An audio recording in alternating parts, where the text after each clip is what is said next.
Azul les marabouts, j'espère que vous allez bien. Bienvenue dans cette deuxième capsule de notre collaboration avec Yassa chez nous. Toujours avec Hamid Chabani. Azul, merci Salut. pour l'invitation, salut. Du coup, aujourd'hui, on va parler de l'histoire d'un personnage historique. C'est un sujet qui me tient aussi particulièrement à cœur. Moi, j'aime beaucoup découvrir l'histoire de certains personnages. Et je te laisse présenter justement le personnage en question, qui est Saint-Augustin. En premier abord, si je dis Saint-Augustin, les gens vont dire qu'il est né en Europe. Mais en fait, c'est pas du tout le cas. Il est né en Algérie au IVe siècle après Jésus-Christ, du côté de Soukarras, et il va décéder au 5e siècle après Jésus-Christ, toujours, du côté de Annaba aujourd'hui. On appelait ça à l'époque Hippone. Alors pour beaucoup de personnes ne savent pas que Saint-Augustin en fait est nord-africain et il est berbère. Et il y a une personnalité importante du monde de l'histoire qui est Fernand Braudel, et dans son ouvrage La grammaire des civilisations, il va le présenter de la façon suivante, et je vais te lire un extrait du livre. Le christianisme africain fut riche en martyrs et en écrivains. Tertullien, Arnobe, Cyprien, le plus grand de tous fut Augustin, qui devint l'un des maîtres de la pensée occidentale pour de nombreux siècles. Issu d'une famille de Thagaste, donc Soukarras, évêque d'Hippone, actuel Annaba, père de l'Église, Saint Augustin atteint une stature universelle qui transcende sa province et l'Empire et son temps. Il n'est pas indifférent que le plus grand penseur de l'Occident latin, l'auteur de la Cité de Dieu et des Confessions, fut un berbère chrétien. Et ça, c'est les mots de Fernand Braudel, grand historien français.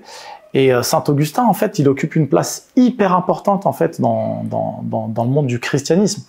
Très peu de gens en fait le savent, mais c'est à partir de Saint-Augustin qu'on va construire en fait la culture historique du christianisme en Europe.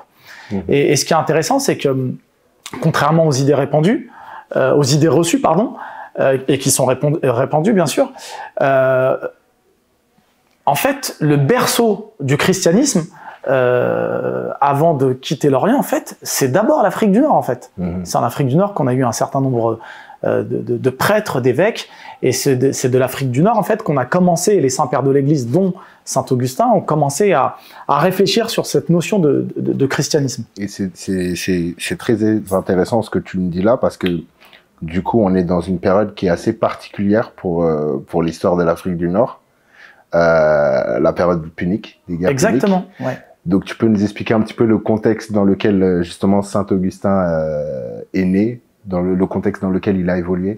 En fait, Saint-Augustin, il est né en Afrique du Nord, d'un père de culture païenne, mais qui a été romanisé, et d'une mère qui était aussi, qu'on appelait Sainte Monique, qui a été canonisée par l'Église, et qui portait un nom païen avant d'être Sainte Monique, c'était Alouache, donc c'était le nom d'une divinité numide, en fait, nord-africaine.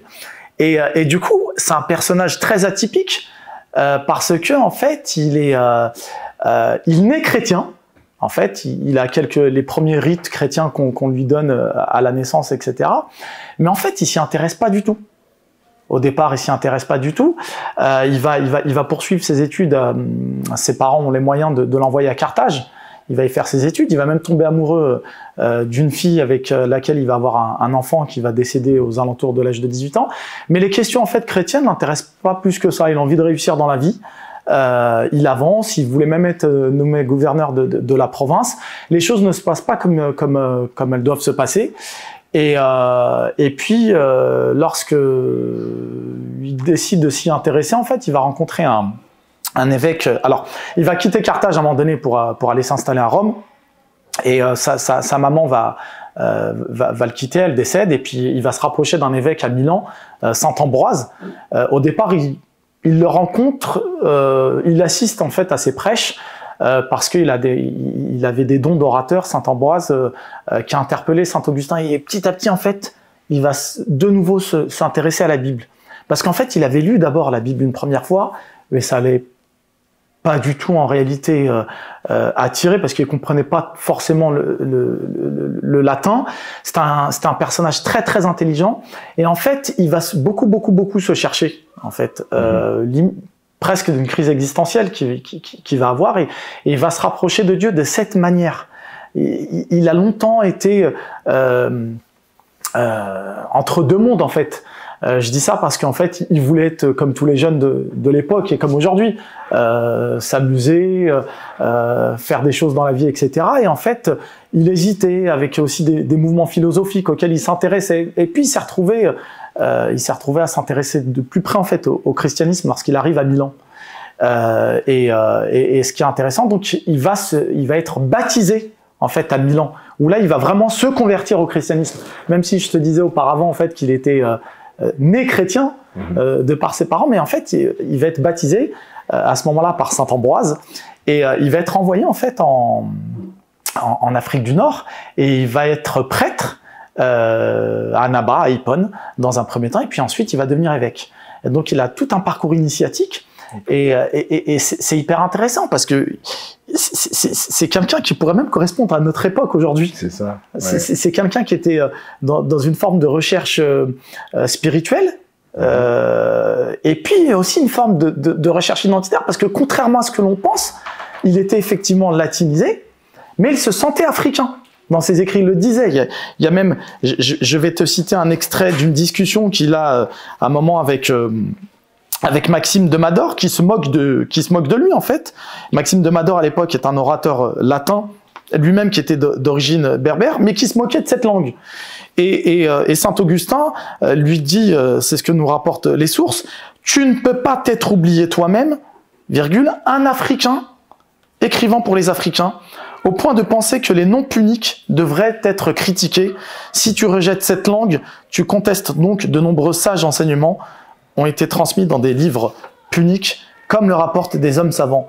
Tu dois sûrement regretter d'être né là où le berceau de cette langue reste chaud. Donc il se considérait africain. Il disait même « je suis africain » en latin, Afersum, dans son traité en fait contre l'évêque de Cirta, où il revendique cette africanité. À un moment donné, on a un écrit entre saint Augustin, alors il n'est pas encore saint Augustin, il est canonisé après, donc on va parler plus d'Augustin, dans son traité contre un évêque de Cirta, et il dit « je suis africain » en latin, Afersum. Et c'est ça qui est intéressant, c'est que contrairement aux idées répandues, c'est que dans l'imaginaire collectif, saint Augustin, il n'est pas nord-africain, il est européen. Et c'est important de rappeler ces personnages, ne serait-ce que pour remettre l'église au milieu du village. Parce qu'en fait, l'Afrique a été aussi le berceau du christianisme. Et c'est important aussi de le rappeler pour les générations qui sont nées ici en France, ou en Afrique du Nord, tu as eu à la fois du judaïsme, du christianisme et l'islam. Et c'est important de se dire que c'est une partie du monde en fait où il y a eu beaucoup d'échanges et beaucoup de partages, contrairement aux idées, aux mauvaises idées qui sont répandues, où en fait on a des sociétés qui sont plutôt figées, alors que c'est pas du tout le cas. C'est un personnage qui a une forme de crise existentielle. Et je vais dire un truc, mais qui n'est pas de l'ordre de l'historien là pour le coup. C'est quelqu'un qui a beaucoup travaillé sur lui-même, et je dirais même qui a déjà développé ces questions de développement personnel dont on parle aujourd'hui. Il y a des notions à un moment donné dans ses ouvrages qui sont hyper intéressantes. Lui, il va distinguer par exemple une triade qui correspond à la Trinité divine, et pour lui, il y a l'esprit, la connaissance et l'amour. Et pour lui, cette triade, elle constitue une unité indissociable à l'image des trois personnes de la Trinité divine. Donc, à chaque fois, il a ce travail de connaissance, d'amour et du travail à faire sur lui-même. Et il y a une citation qui est hyper intéressante dans ces notions de triade. Il dit « En l'âme, virgule, se connaître, virgule, aimer et être, virgule, c'est tout un, virgule, et être, c'est se tourner vers Dieu. » Donc, il dit, en fait, il faut apprendre à se connaître soi-même, il faut apprendre à s'aimer soi-même pour être bien en fait dans la vie de tous les jours et pour se rapprocher de Dieu. C'est un peu les choses qu'on entend souvent. Il y a plein de citations comme ça que je pourrais citer, que je pourrais rappeler, pardon. À force de tout tolérer, on finit par tout accepter. À force de tout accepter, on finit par tout approuver. Avance sur ta route, car elle n'existe que par ta marche. Il vaut mieux suivre le bon chemin en boitant que le mauvais d'un pas ferme. C'est plein de citations comme ça qu'on retrouve dans les confessions, dans la Cité de Dieu, où en fait, il y aura beaucoup de références en fait à la philosophie, en fait.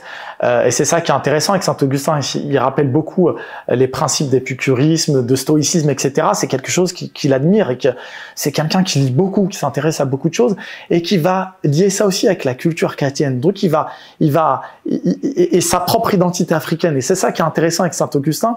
Et c'est ce qu'on appelle, il fait partie des 4 saints-pères de l'Église.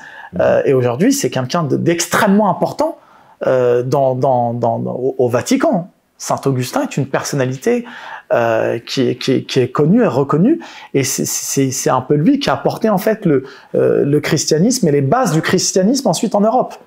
Et justement, ça m'amène à mon point suivant par rapport à justement la résonance historique qu'il a eue. On connaît aujourd'hui plus Saint-Augustin, je m'avance un petit peu peut-être, mais on le connaît plus en Europe, et on le connaît plus tel un Européen, comme tu le dis, que tel un Africain. Mais du coup, à l'époque, comment ça se présentait? Est-ce qu'il avait déjà une certaine résonance en Afrique du Nord? Pourquoi cette résonance s'est un petit peu perdue au fil du temps? Est-ce que tu as des éléments de réponse par rapport à ça? À l'époque de l'Antiquité, il a une résonance parce qu'il est prêtre. Il est prêtre et puis c'est une personnalité connue et reconnue. Et en plus, c'est un fervent pratiquant après. Il a combattu ce qu'on appelle le donatisme, qui était en fait alors c'est intéressant parce que à l'époque, à notre époque, dans les années 60-70, on parle de donatisme comme une lutte des classes, une lutte de classe, où en fait le donatisme c'était un christianisme, pardon, qui était répandu plutôt en fait à la campagne, et donc c'était une forme les donatistes en fait ne voulaient plus en référer au Vatican en fait, à Rome.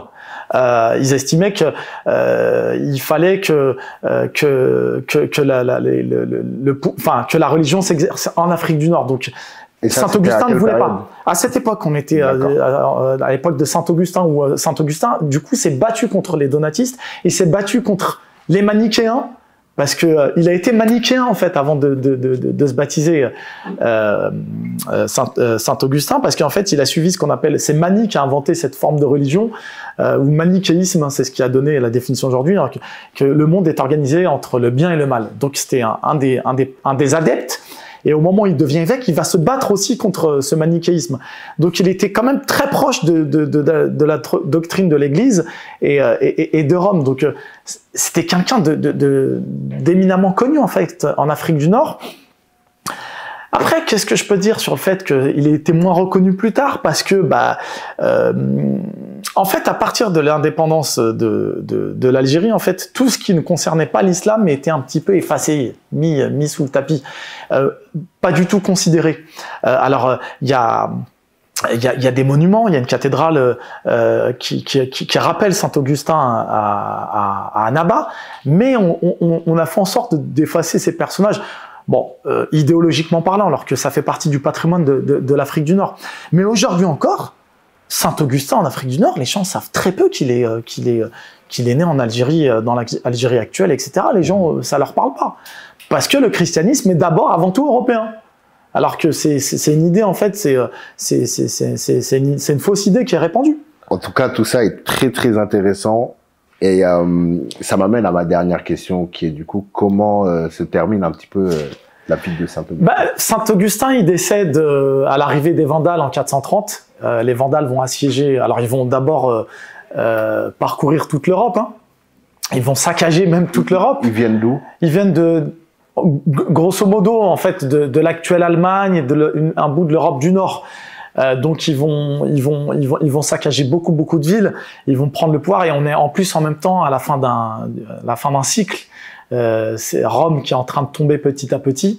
La partie de l'Empire romain d'Europe en fait prend fin, et ce qui est intéressant, c'est que Saint-Augustin, il arrive aussi à la fin, toute fin quasiment de l'Antiquité. Alors c'est des dates qu'on met nous après, et on bascule de monde, mais en tout cas il a laissé un héritage hyper fort pour l'Église chrétienne.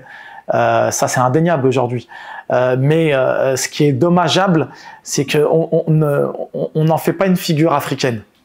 Ça commence, alors dans les milieux universitaires, on le sait, mais dans l'imaginaire collectif, dans le grand public, c'est quelque chose aujourd'hui qui est pas encore très au point. Donc, et puis moi, ce qui m'intéresse, c'est la figure, le personnage, c'est perpétuel questionnement.